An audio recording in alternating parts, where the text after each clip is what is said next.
بات یاد رکھو، اگر میں غلط بیانی کر رہا ہوں تو آپ ابھی مجھے سمجھا سکتے ہیں، یہ بات نہیں ہے۔ مجھے ایک نعت خواں جتنے بھی ہیں ایک سے تو پوچھ کر بتائیں۔ اور دوسری بات یہ ہے کہ یہ نوجوان جن کی ابھی داڑھی بھی نہیں اتری، جن کا نشان بھی نہیں ہے داڑھی کا، ایسے نوجوان کا سٹیج کے اوپر کھڑے ہو کر نعت پڑھنا حرام ہے اور سننے والے سارے گناہگار ہیں۔ حضرت بشر حافی، نہیں جی صحیح ہے، میں صدقے ونجا نہیں۔ ابھی سنیں، آپ کے پاس کیا دلیل ہے؟ آپ کے پاس کیا دلیل ہے؟ کیا جانتے ہیں آپ؟ کیا جانتے ہو آپ؟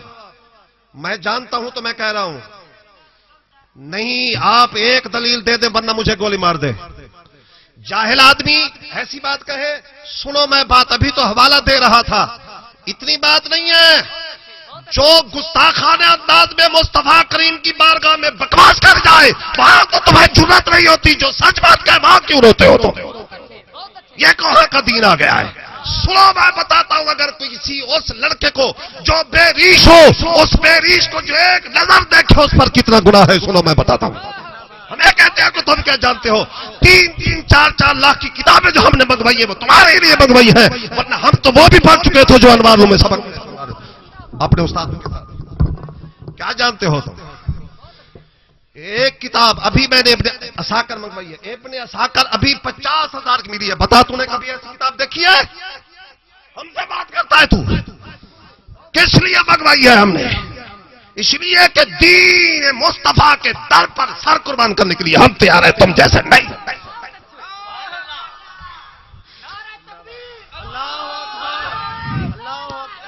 جو جانتے نہیں ہو وہ بات کیوں کرتے ہو؟ فَاسْأَلُوا أَهْلَ الذِّكْرِ، قرآن کہتا ہے تم جاہل ہو، جو نہیں نہ جانتے اپنے علماء سے پوچھو۔ آپ بات کر رہے ہو، کھڑے ہو کر مجھے بتاؤ استنجے کے کتنے فرائض ہیں؟ ابھی بتا دو مجھے استنجے کے کتنے فرائض ہیں؟ مان جاؤں گا تجھے اپنا باپ۔ پہلا کلمہ لا الہ الا اللہ محمد رسول اللہ کے کتنے فرائض ہیں؟ تم نہیں بتا سکتے؟ مولویوں سے پوچھ کر بتا دو، کوئی مولوی بتا دے پہلے کلمے کے کتنے فرائض ہیں، ابھی معافی مانگ لوں گا۔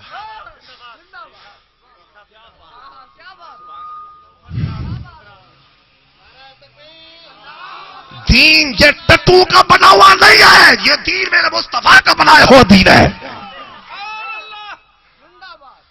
حضرت بشر حافی رحمت اللہ تعالی علیہ، سنو تم کہاں کے منہ پاک کی مولی ہو، تمہیں تو جانتا ہی کوئی نہیں ہے۔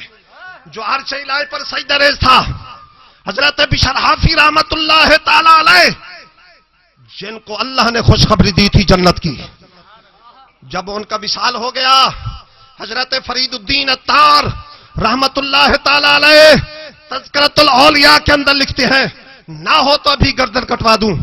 جب ان کا وصال ہو گیا تو قبر کے اندر دفن کیا گیا۔ ان کے وصال کے بعد جب کسی نے دیکھا تو آپ کا چہرہ انور ایک سائیڈ سے سڑا ہوا تھا، سیاہ ہو چکا تھا، جلا ہوا تھا۔ پوچھا گیا حضرت جب ہم نے جنازہ پڑھا تو آپ کا چہرہ منور تھا، جب دفن کیا تب آپ کا چہرہ منور تھا، اب قبر کے اندر آپ کا چہرہ آدھا سیاہ کیوں ہے؟ آپ نے فرمایا غلطی سے دنیا کی زندگی کے اندر بے ریش لڑکے پر میری نظر پڑ گئی تھی، اسی سزا کی طور پر میری قبر کے اندر ایک کالا سانپ آیا، اس نے آ کر مجھے پھونک ماری، وہی سزا مجھے ملی ہے کہ میرا آدھا چہرہ سیاہ ہو گیا ہے۔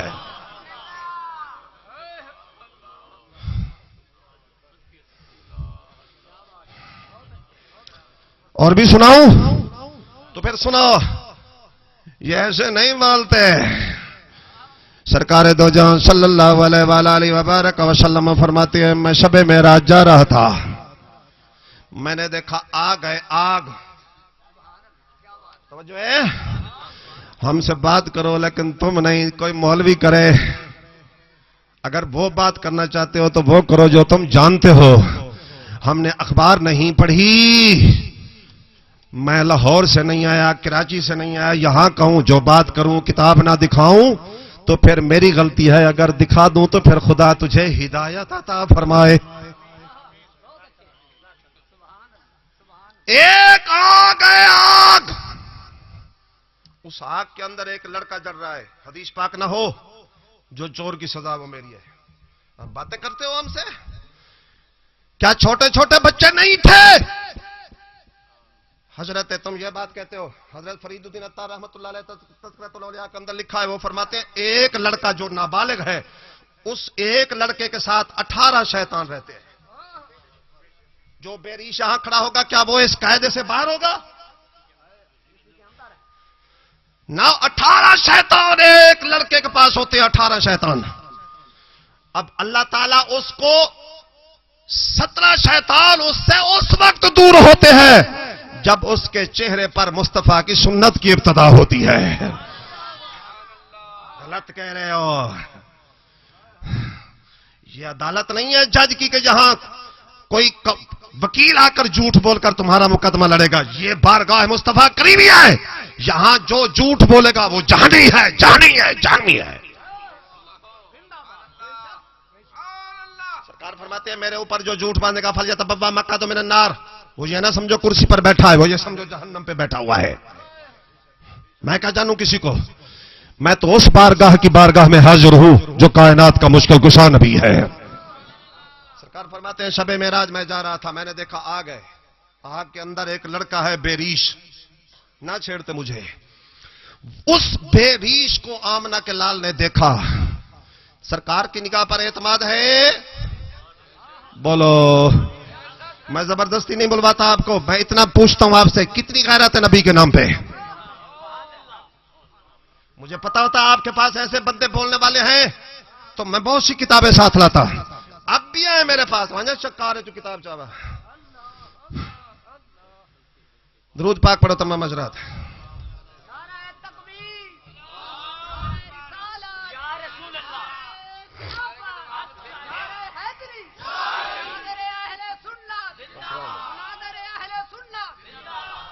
بے ریش لڑکا آگ میں جل رہے ہیں اور دیکھنے والے پیارے مصطفیٰ علیہ السلام ہے. بتاؤ سرکار سچ فرما رہے؟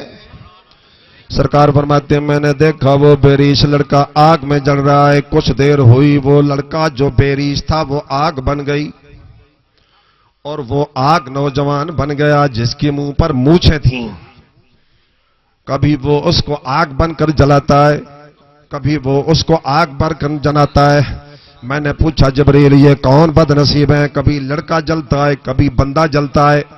وہ آگ بن جاتی ہے تو لڑکا جلتا ہے، جب لڑکا آگ بن جاتی ہے تو بندہ جلتا ہے.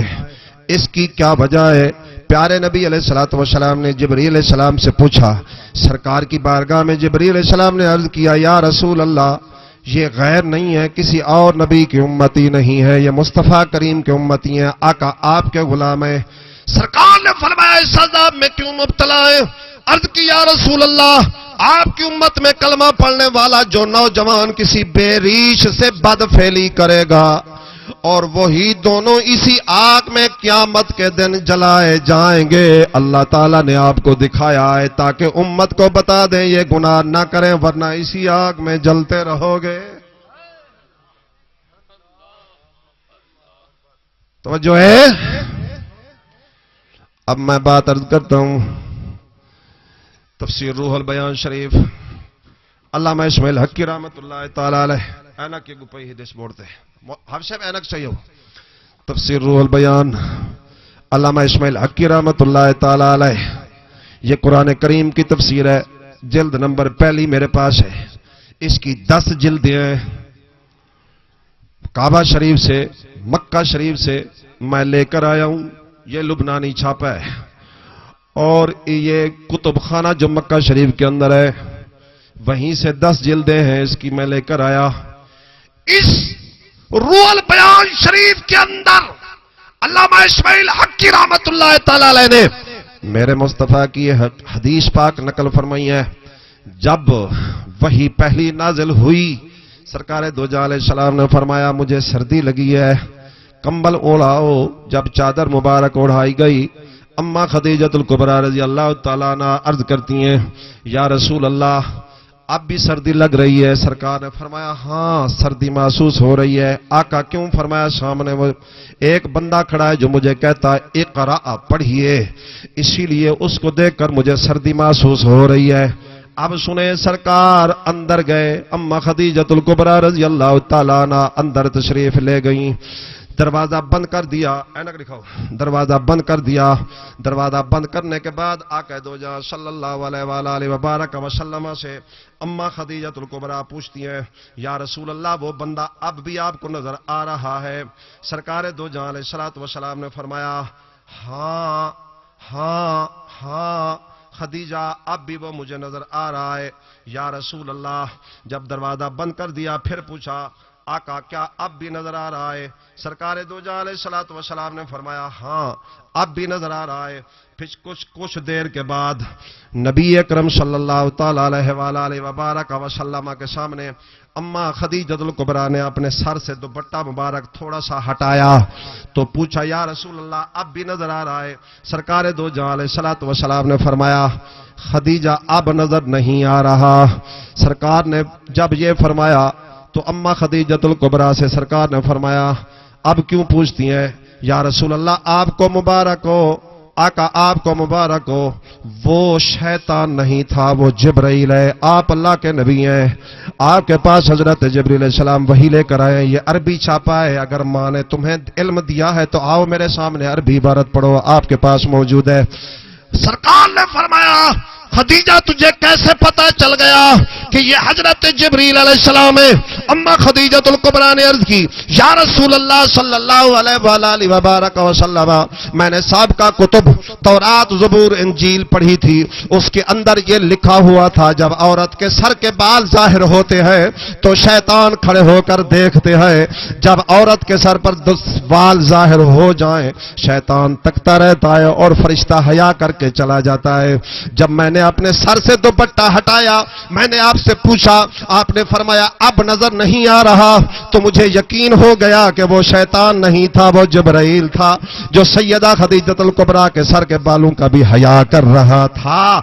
اور جو جہاں کھڑے ہو کر اب ان کے منہ پر داڑھی بھی ڈیزائننگ والی ہو اور ان کی حجامت بھی ڈیزائننگ والی ہو، بتاؤ یہ کہاں کے ثنا خاں گئے ہیں؟ ثنا خانی وہ کرے گا جس کے دل کے اندر عظمت مصطفیٰ موجود ہوگی۔